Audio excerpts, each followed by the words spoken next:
El profesor Juan de Rosario ambos están concluyendo su tesis doctoral con la Universidad del País Vasco. También en el caso del profesor Juan de Rosario tiene un máster en negocios internacionales en Francia, y el profesor Warner Gomera también tiene un máster en negocios y relaciones económicas internacionales en la Universidad Autónoma de Santo Domingo. Y además han hecho una cantidad impresionante de trabajo. De manera que hoy tenemos un plato fuerte. La metodología que nosotros hemos organizado para este coloquio, cada investigador tendrá entre 30 y 35 minutos, comenzando con el profesor Juan de Rosario, y luego, cuando ellos concluyan, va a haber 3 rondas de preguntas, de 3 preguntas en cada ronda. Es decir, son 9 preguntas. Entonces, lo que vamos a hacer es que los profesores van anotando las preguntas en cada ronda y se va respondiendo, y entonces luego, cuando termine de concluir o concluyan sus respuestas, comenzamos la ronda siguiente. De manera que esa es la metodología. Al final hay algunas palabras del profesor Pedro Ortega, que, como decía el doctor Villamán, está en Francia culminando su doctorado, y que desde Francia tiene algunas palabras para culminar este coloquio. De manera que vamos a darle la palabra al profesor Juan de Rosario. Tomo esto. Buenas noches ya.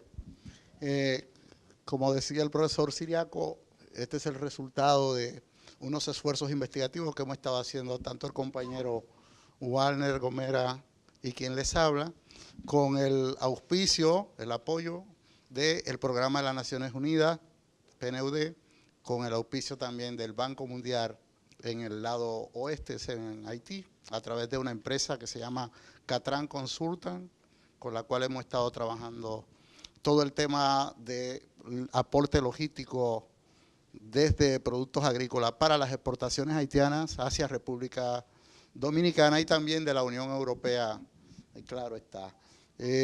Hemos tratado de sustentar este esfuerzo sobre bases metodológicas más o menos fuertes, porque es un tema que genera mucho interés, sobre todo en la clase que tiene que ver con el ámbito académico. Entonces, en esta tarde vamos a compartir con ustedes algunas de esas precisiones que hemos estado haciendo a lo largo de este tiempo.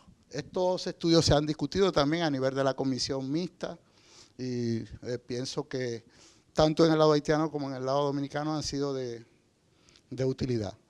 En el lado haitiano también grupos empresariales pues se han apoyado en algunas de estas estimaciones para plantear posiciones sobre la realidad del intercambio comercial entre los dos países.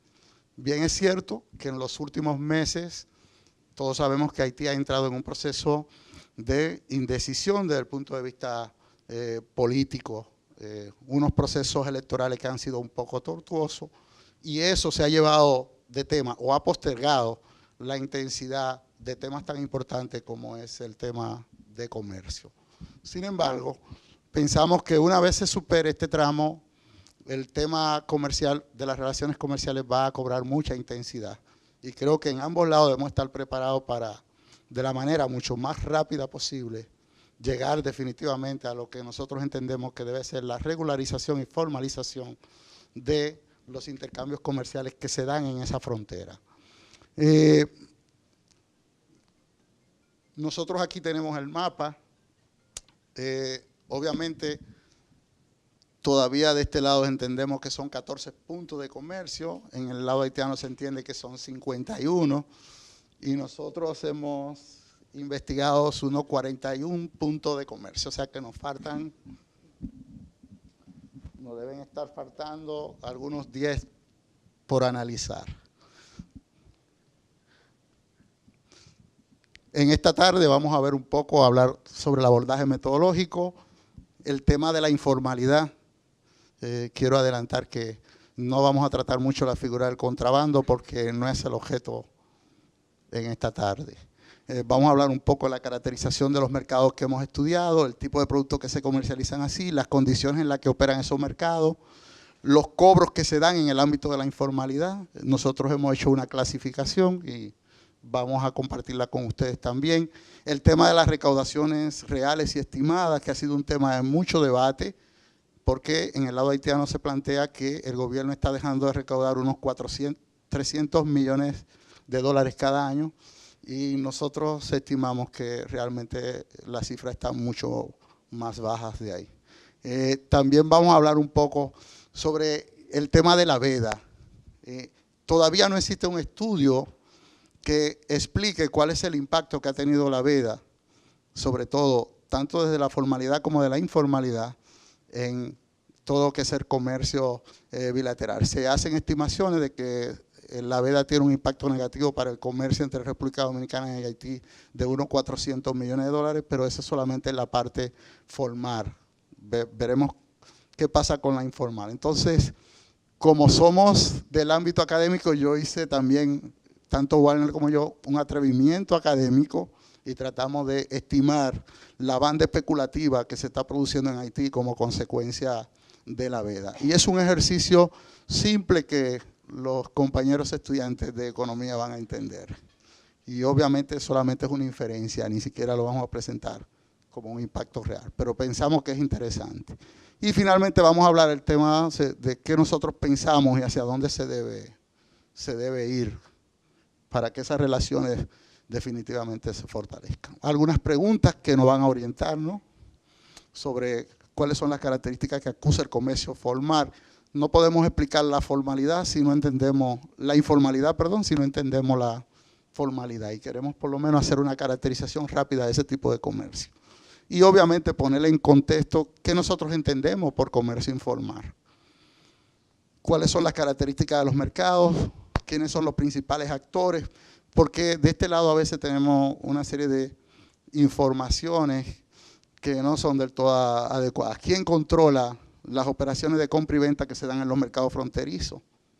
Siempre pensamos que los dominicanos, y en los resultados de las investigaciones que hemos hecho, pues ha resultado en muchos casos lo contrario. Y eso queremos plantearlo aquí, dejarlo también.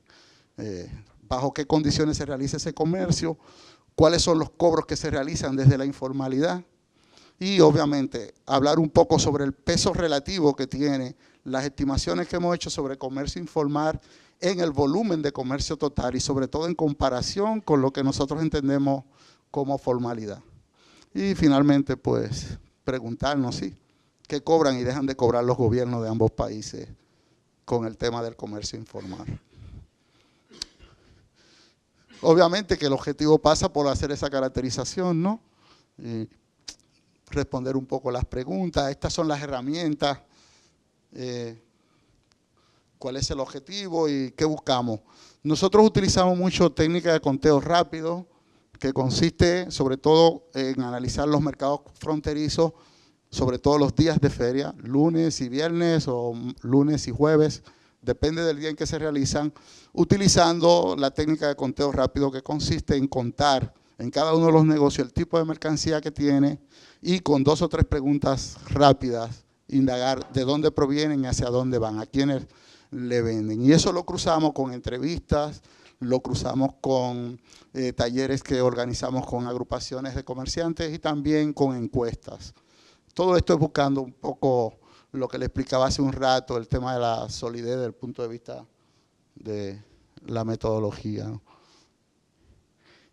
Obviamente, una forma rápida de caracterizar comercio formal la ha incorporado la CEPAL, la ha sistematizado a través de una serie de indicadores que nosotros también, pues, aquí lo utilizamos, ver un poco cuáles son las ventajas que se derivan de ese comercio formal entre República Dominicana y Haití, quién se beneficia más de esas relaciones y en qué tipo de productos. Pues lo hacemos a través de indicadores simples y que nuestros estudiantes de economía, pues, y supongo que las otras universidades que estén aquí, pues ya se han familiarizado de alguna forma u otra con ellos.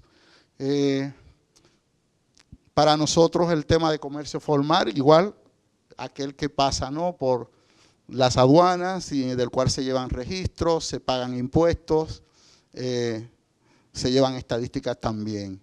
Y el comercio informal, básicamente para nosotros, aquel que se da a través de los mercados fronterizos, en el cual se dan los intercambios de manera natural.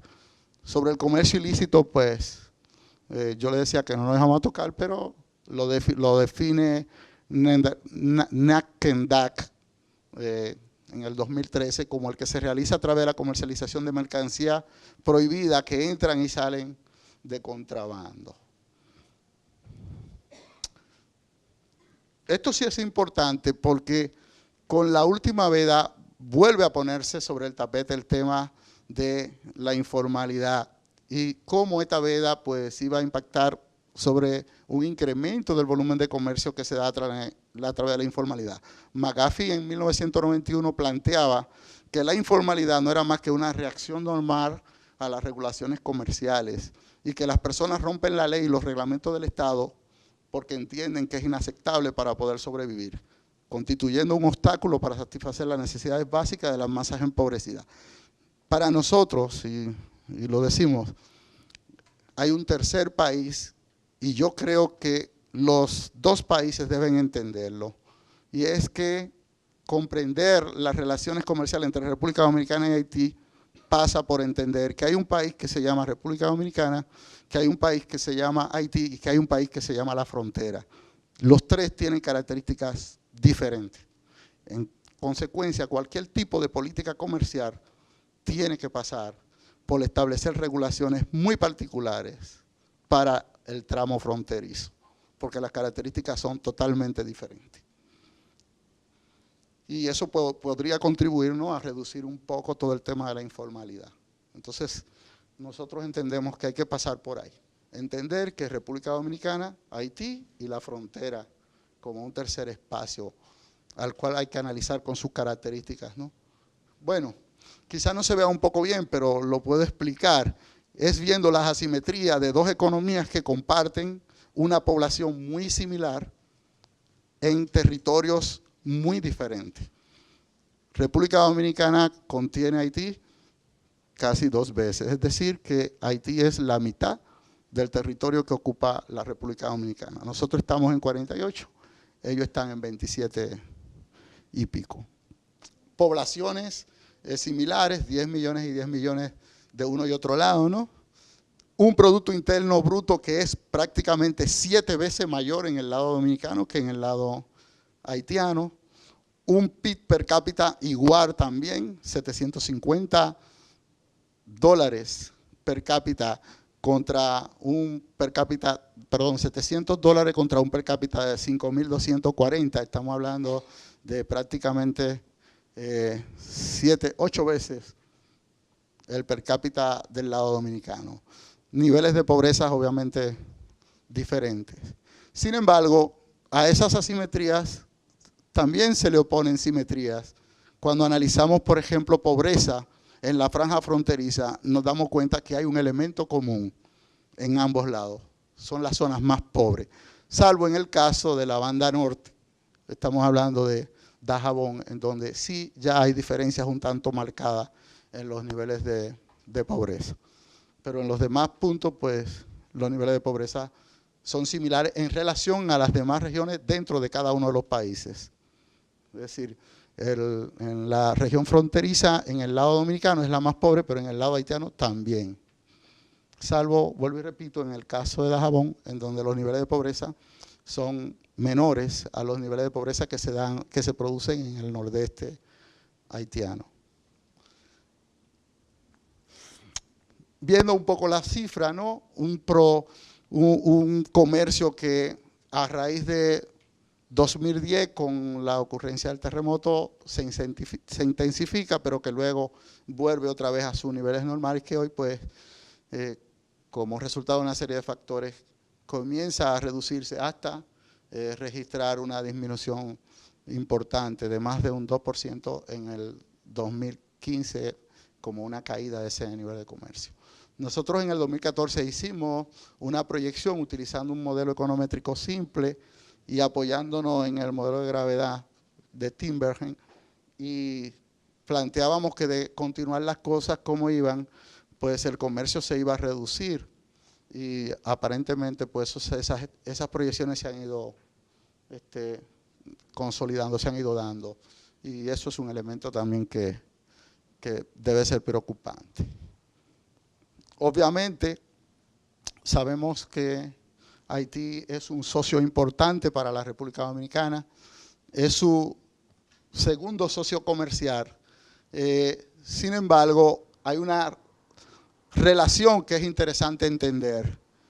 Haití es el segundo destino de las exportaciones dominicanas, pero nosotros somos el segundo suplidor de las importaciones haitianas, y yo pienso que eso es importante, esa dualidad entenderla, porque no siempre es así.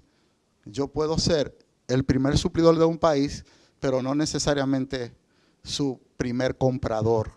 Y entonces en el caso haitiano se da esa relación. Somos el segundo suplidor de nuestras exportaciones, el segundo destino de nuestras exportaciones, pero también somos el segundo suplidor. Y eso pasa por entender que las relaciones entre República Dominicana y Haití real y efectivamente son de socios comerciales, no de economías o de alguien que se le apoya, que se le ayuda, que se le asiste. No, no. Son relaciones de socios comerciales. En el mundo empresarial es una relación que es fácilmente comprensible. Entonces, eso es importante entenderlo. Los tipos de productos que se comercializan desde el punto de vista de la formalidad, ¿no? Están aquí, ¿no? Tenemos la banda de productos agropecuarios, productos industriales y otros. Aquí están las exportaciones dominicanas por principales puertos terrestres de salida. Y obviamente sabemos que el principal puerto de salida de las exportaciones dominicanas es el puerto de Jimaní. Por ahí pasa el 63% del intercambio que se registra entre 2009 y 2014 desde República Dominicana hacia Haití. Tiene que ver mucho con la proximidad con la capital. Luego está en un segundo plano Elías Piña y en un tercer, Dajabón con 23% y en un tercer lugar Elías Piña. Nuestra percepción tanto de Warner como mía es que la capital o el principal puerto de salida en los próximos años va a ser Elías Piña. Y tiene que ver para nosotros con un asunto de la situación del lago, tanto Azuay como Enriquillo, en el lado de Jimaní, y el grado de desarrollo vial que se está produciendo en Haití. Entonces nosotros, y de hecho ya se está produciendo un encarecimiento descomunal de la propiedad en Elías Piña. Es decir, los terrenos en la zona fronteriza se han encarecido muchísimo y se están haciendo una serie de instalaciones allí que realmente es interesante tomar en cuenta si se quiere tener una visión de hacia dónde va el comercio entre República Dominicana y Haití. Para nosotros el principal comercio de mayoreo se realiza en Elías Piña, no un comercio de paso como se da en Jimaní. Es decir, en Jimaní salen exportaciones de Santo Domingo y pasan por Jimaní, pero en Elías Piña hay muchos negocios de mayoreo que están instalados allí y que venden su mercancía tanto al detalle como al mayoreo también a otros actores, sobre todo actores haitianos que vienen a comprar ahí. Y yo pienso que eso es importante también desde el punto de vista de cara hacia la definición de políticas comerciales. Siempre hay una pregunta que surge. Nosotros hablamos de las exportaciones dominicanas hacia Haití y podemos decir cualquier producto y es, aunque no sea cierto, fácilmente comprensible. Sin embargo, cuando nosotros decimos, y Haití exporta hacia República Dominicana, siempre nos dicen, pero ¿y qué exporta Haití hacia República Dominicana? Y nosotros decimos, bueno, el CIRD y la Dirección General de Aduana registran exportaciones y hay exportaciones. Y entonces, obviamente, pues aquí está dentro todo el tema textil, básicamente de zonas francas. Un elemento interesante, nosotros exportamos hacia Haití partes textiles e importamos desde Haití productos terminados, es decir, pantalones, t-shirt, y eso tiene mucho que ver con el nivel de articulación que se ha estado dando entre las empresas dominicanas y haitianas y el apoyo que da la ley HERP, que se instala a partir del año 2010 en Haití, que permite a exportaciones textiles dominicanas llegar al mercado norteamericano, aprovechando las infraestructuras logísticas que tenemos de este lado. Entonces, Eso explica también un poco la dinámica que ha tenido el sector textil dominicano a partir del 2010. Y creo que eso también pues, es importante ponerlo. Los productos antes de la veda, obviamente, cemento gris, harina de trigo, varillas de hierro, caña de azúcar, azúcar de caña, no, perdón, que se estaban exportando antes de la veda en esto.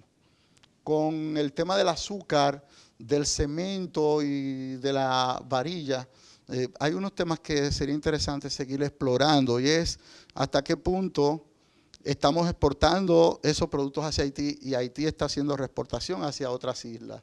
Es un elemento que sería interesante analizar. Pasa con combustible también.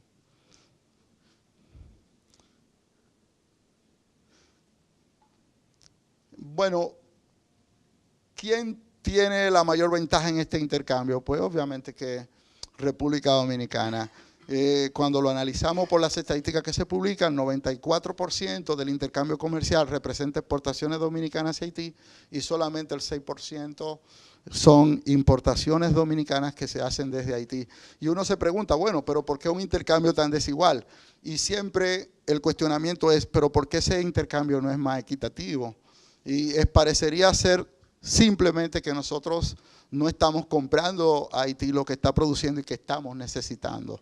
Y yo pienso que eso pasa un poco por entender la estructura productiva de Haití, qué está produciendo Haití, qué estamos demandando nosotros. Porque si bien es cierto que es un intercambio muy desigual, no necesariamente se explica porque nosotros no queremos comprar Haití, sino que sencillamente la demanda de República Dominicana por productos haitianos no es elevada y en consecuencia no hay. Obviamente hay un problema desde el punto de vista de tratamiento arancelario que yo sí pienso que las comisiones mixtas bilaterales deberán discutir en su momento. Nosotros tenemos aquí unas estimaciones y las hemos presentado en otros escenarios, y es que cuando analizamos los aranceles que impone Haití a las exportaciones dominicanas, nos damos cuenta que, si ustedes lo ven aquí, es el azul, 22 más 17, estamos hablando de un 39, si le sumamos un 6, estamos hablando de un 45% de las exportaciones dominicanas hacia Haití ingresan con un arancel que impone Haití menos o igual al 10%, vamos a extenderlo, menos o igual al 15%. Sin embargo, cuando vemos los aranceles que impone República Dominicana a las importaciones de productos desde Haití, entonces la banda se concentra en 54% de esas importaciones en el rango de 16 y 20% de arancel. Y obviamente que sí hay una diferencia que es importante. Obviamente eso podría ver con el tipo de productos que se están comercializando, pero lo cierto es que hay una brecha bastante importante desde el punto de vista arancelario y que yo creo que no tendría un impacto mayor para el gobierno dominicano de sencillamente en un proceso de negociación decir, mira, nosotros podemos bajar los aranceles al nivel que ustedes nos están planteando. Y vamos a ver más adelante si realmente efectivamente eso es lo que está explicando esa inequidad en el intercambio. Nuestra presunción es que no va a ser así. Bueno, aquí están el tipo de producto, ¿no? Y la banda en que entran, algodón, que representa el 22%, entra con un arancel de 2.3. Las prendas y complementos de vestir de punto entra con un 15%, representa y entra con un 19.6, y así sucesivamente, ¿no? En el lado de las importaciones dominicanas desde Haití, pues tenemos que los demás artículos textiles entran con casi un 18% promedio, ¿no? Y representan el 38% de las importaciones que hace República Dominicana desde Haití. Bueno, aquí tenemos el índice de concentración. En ambas economías la concentración se explica a través del índice de IHH, pues se explica como dos mercados que son concentrados. Sin embargo, en el tramo de 2010-2015, en el caso dominicano, esa banda pasa por comportamiento de diversificado, moderadamente concentrado y concentrado. La última tendencia es a concentrarse. Sin embargo, Cuando nosotros aplicamos el mismo indicador para las exportaciones haitianas hacia República Dominicana, pues el mercado se queda totalmente concentrado. ¿Qué significa esto? Y yo pienso que también debemos discutir eso, y es que el mercado dominicano, cualquier tipo de regulación que impida ese flujo, impacta más a las exportaciones haitianas hacia República Dominicana que a las exportaciones dominicanas hacia el mercado haitiano. Y yo pienso que eso debe pasar también por una discusión y debe hacerse énfasis en eso, para tratar de bajar un poco la tensión en el tema de las relaciones. O sea, nos necesitamos, tú me necesitas y yo te necesito. Aquí tenemos lo que nosotros le llamamos el índice de similitud, que lo que busca es evaluar el nivel de competencia entre esas dos economías. Y cuando lo analizamos, ¿qué nos encontramos? Sencillamente que en estos momentos Haití no representa una amenaza competitiva para la República Dominicana en las exportaciones, ni al mercado mundial, ni al mercado del principal socio comercial, que en este caso es Estados Unidos. Quiere decir que desde ese lado no tenemos que tener mayores preocupaciones en lo inmediato. Sí, yo quiero llamar la atención en relación al tipo de producto, pues también el 69% de las exportaciones dominicanas hacia Haití se hace de manera intersectorial, es decir, que los intercambios se hacen de manera intersectorial, y también por ese lado Haití no representa una amenaza competitiva por el momento. Sin embargo, decir que en el caso de productos agrícolas, organismos internacionales como el BID y el Banco Mundial han estado apoyando una estrategia de manera muy intensa de fortalecimiento de la producción local. Y eso pasa, por ejemplo, con el tema de huevos.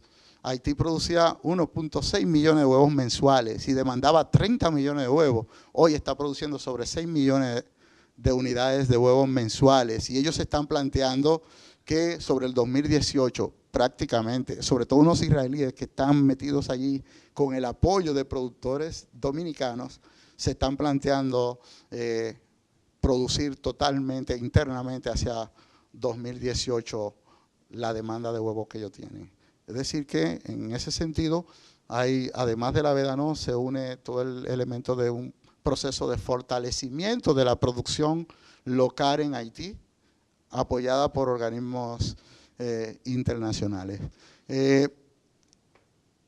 Nosotros hicimos un ejercicio porque queríamos ver qué estaba pasando desde el punto de vista financiero, tomando siempre como parámetro el tema del intercambio comercial y también el que se produce a través de las ferias fronterizas, con los aspectos financieros y sobre todo de la banca en puntos fronterizos importantes como el de Dajabón.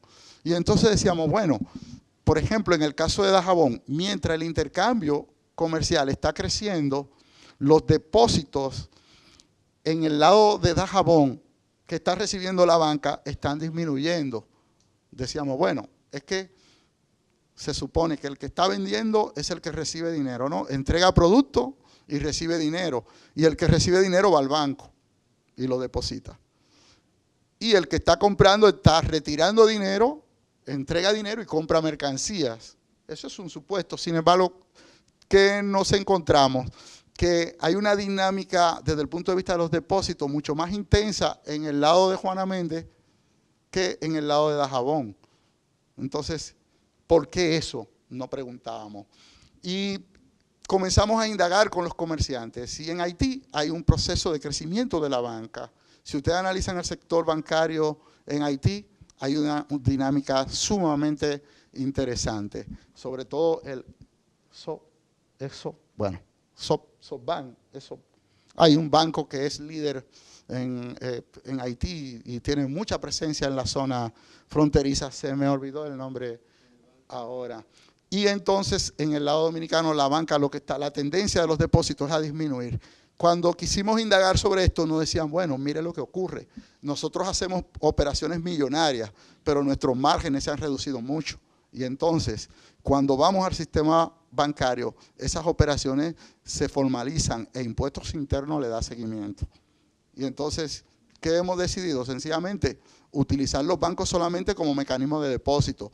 Y es decir, me suple X empresario en Santo Domingo hice la venta y yo le deposito directamente a él. Y eso está afectando los indicadores de éxito de los gerentes y funcionarios de los bancos en la provincia, porque cuando un banco solamente sirve de tránsito para depósitos y retiro, eso no se califica como elemento de éxito para los ejecutivos de esos bancos en esa zona, y eso es un motivo de preocupación. Incluso a nosotros se nos acercó un banco privado que quería seguir ampliando estos temas con nosotros de manera particular porque le estaba preocupando y ver qué hacían. Nosotros lo que veíamos, y lo proponemos más adelante, es que hay una desarticulación del sistema bancario que permanece muy pasivo en todo el tema de las ferias fronterizas, y también que es cierto el tema del tema impositivo. Hay que tener una mayor comprensión de eso. Y eso nos lleva a reflexionar sobre el tema de entender la frontera como un espacio con características totalmente diferentes a los demás. Y cualquier tipo de política, desde el punto de vista fiscal, desde el punto de vista impositivo, desde el punto de vista de comerciar, tiene que pasar por entender esas diferencias, aunque sea en un tránsito de 5 a 10 años.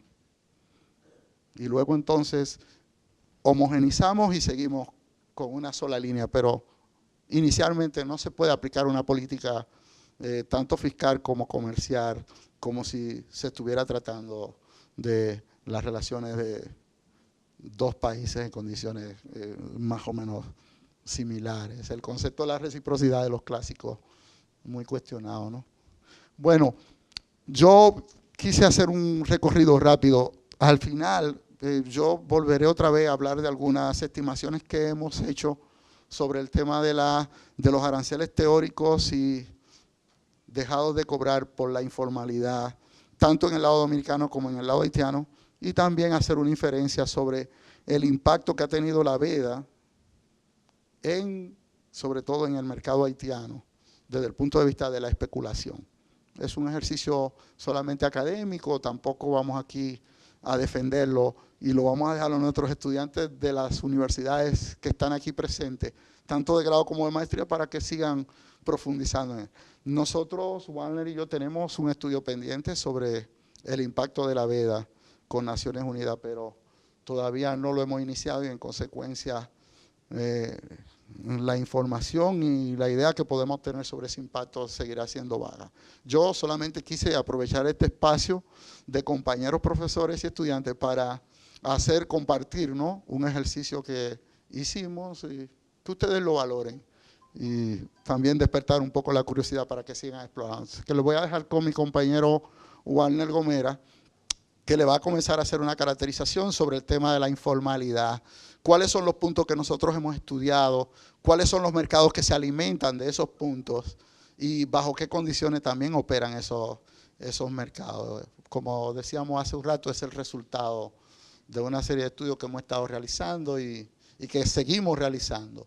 El tema, yo quiero decir finalmente de esta parte, el tema del comercio en frontera, tanto Walner como yo lo estudiamos porque nos apasiona. Y para nosotros entender esas relaciones, pues ha sido sumamente positivo. Nos queda un poco la ansiedad de saber si real y efectivamente los gobiernos de ambos países van apuntando en la dirección de definitivamente definir políticas que apunten hacia una regularización de un mercado que nosotros entendemos que es interesante. Tenemos una hipótesis que todavía no hemos comenzado a estudiar. Si continúa el ritmo de construcción vial que se está produciendo en Haití, norte-sur, conexión norte-sur, y estableciendo el símil de lo que se produjo aquí en los inicios del siglo XX en el lado dominicano, nosotros creemos que el mercado fronterizo se va a reducir a su mínima expresión, porque la producción haitiana que se verifica en la franja fronteriza va a mirar hacia el oeste y no va a mirar hacia el este. Y yo pienso que desde el lado dominicano debemos contrarrestar ese efecto antes de que llegue, para luego decir, perdimos el formal y ahora también vamos a perder el mercado informal. Dejo con Walner que le explique eso. Bueno, muy buenas noches. Conozcamos un poco la frontera. vamos a conocer los mercados y la dinámica de los mercados fronterizos. Una de las cosas que nosotros logramos hacer recientemente fue cuantificar económicamente el comercio informal en un punto fronterizo y tenemos el reto de terminar el ejercicio en todos los lugares. Juan va a presentar las cifras de esa cuantificación y su comparación con el comercio formal que representa este comercio. Pero aquí hay mitos y mucho desconocimiento sobre el comercio fronterizo y yo quiero presentar una breve panorámica sobre el comercio fronterizo, así entendido como todo el comercio que se realiza al margen de los controles establecidos, que no tiene registro, que no paga aranceles, que no está